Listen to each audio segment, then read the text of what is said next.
Hello বন্ধুরা, কেমন আছো? আশা করি ভালোই আছো। আমি টমেটো আলুর পাতলা ঝোল দেখুন করে নিয়েছি। এই ঝোলটা কিন্তু রৌদ্র গরমে খেতে খুব সুন্দর লাগে, টক টক একটু হালকা টক ঝালে খুব সুন্দর লাগে খেতে ভাত। তো আমি সবগুলো কেটে নিয়েছি, দিয়ে দিলাম পরিমাণ মতো তেল, দিয়ে দিলাম গোটা জিরে, কোচানো পেঁয়াজ আর লঙ্কা এভাবে চিড়ে নিয়ে দিয়ে দিলাম দুটো টমেটো কুচানোটা দিয়ে ভালো করে 2 মিনিট নাড়াচাড়া করে ভেজে নেবো। তারপরে আদা গ্রেট করে রেখেছিলাম সেটুকু দিয়ে দিলাম হলুদ গুঁড়ো, লবণ আর লঙ্কা গুঁড়ো দিয়ে দিলাম। ভালো করে মশলাটা আবার 2 মিনিট ধরে কষিয়ে নেব। কষানো হয়ে গেলে দেখুন শিম, আলু আর টমেটো আমি দিয়ে দিলাম। তার মধ্যে আছে পেঁয়াজ পাতা, এবার জিরে গুঁড়ো, ধনে গুঁড়ো সেগুলো দিয়ে নিলাম। এবার মশলার সঙ্গে আরও 2 মিনিট মতো আমি কষিয়ে নিব। যতটা আপনি কষাবেন ততটা আপনার সুন্দর একটা ফ্লেভার আসবে আলুর মধ্যে।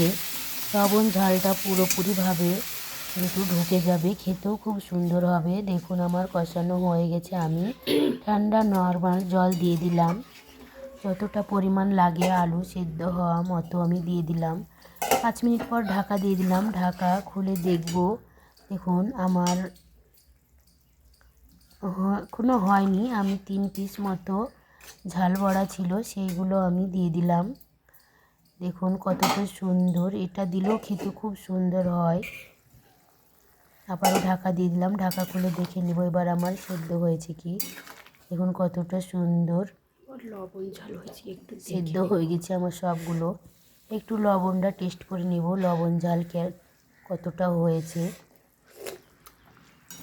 তো আমার লবণটা একটু কম আছে, আমি এবার লবণ দিয়ে দেবো আরও একটু সামান্য। নাড়াচাড়া করে নিয়ে দেখুন কতটা সুন্দর কালার এসেছে। আমি ওপর থেকে ভাজা মশলা দিয়ে দিলাম। ভাজা মশলাতে গোটা জিরে, ধনে, 5 ফোড়ন, গরম মশলা সব একসঙ্গেই কিন্তু আমি পেস্ট করে গুঁড়ো করে রেখেছিলাম, সেটা দিয়ে দিলাম। এখন আমার পরিবেশনের জন্য একদম রেডি হয়ে গেছে। গরম গরম ভাত, রুটি আপনি সব কিছুর সঙ্গেই খেতে পারেন। এই রেসিপিটা এত সুন্দর লাগে গরম